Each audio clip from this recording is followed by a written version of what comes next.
Library management software part 1 কলেজের honours বিভাগগুলোকে প্রতি বছর সেমিনার ফান্ড থেকে বই ক্রয় করতে হয়। এই সফটওয়্যার ব্যবহার করলে কাজগুলো খুব সহজ হয়ে যাবে। তাছাড়া স্কুল কলেজের কেন্দ্রীয় লাইব্রেরিতেও এটি ব্যবহার করা যাবে। এখানে একটি আলমারির নমুনা দেখতে পাচ্ছি। একটি লাইব্রেরিতে এরকম একাধিক আলমারি থাকতে পারে। এখানে এটি 2 নম্বর আলমারি এবং সেলফ নাম্বার দেওয়া আছে।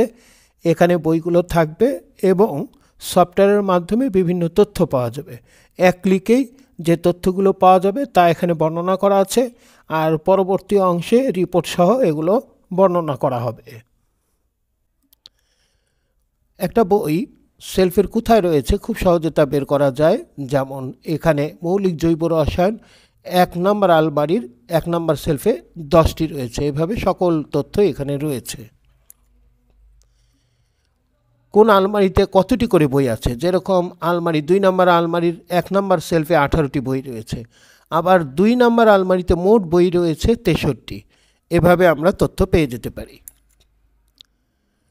আমরা যখন বই কিনবো তখন এই সফটওয়্যারটিতে এই বইগুলো এন্ট্রি যদি করি তাহলে আমরা এরকম একটি রিপোর্ট পাবো।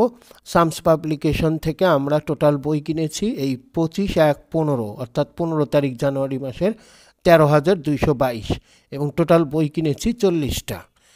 আবার ফেব্রুয়ারিতে এটা কিনেছি টোটাল 30টা, আর এখানে টাকার পরিমাণ দেওয়া আছে। অর্থ বছর, কোনো একটি অর্থ বছর যেরকম 24-25 অর্থ বছরে টোটাল বই কেনা আছে 195টি এবং টোটাল টাকা 75,860 টাকার বই কেনা আছে। এভাবে অর্থ বছরের রিপোর্টও আমরা এই সফটওয়্যার থেকে দ্রুত পেয়ে যেতে পারি।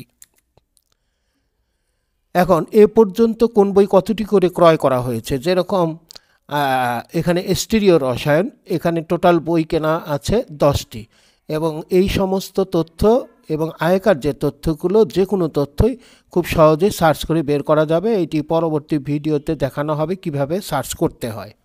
সফটওয়্যার থেকে দেখা যাচ্ছে এই রিটার্ন ডেটগুলো ফাঁকা, অর্থাৎ যারা এখনও বই জমা দেয়নি তাদের রোল, নাম এবং মোবাইল নাম্বার রয়েছে।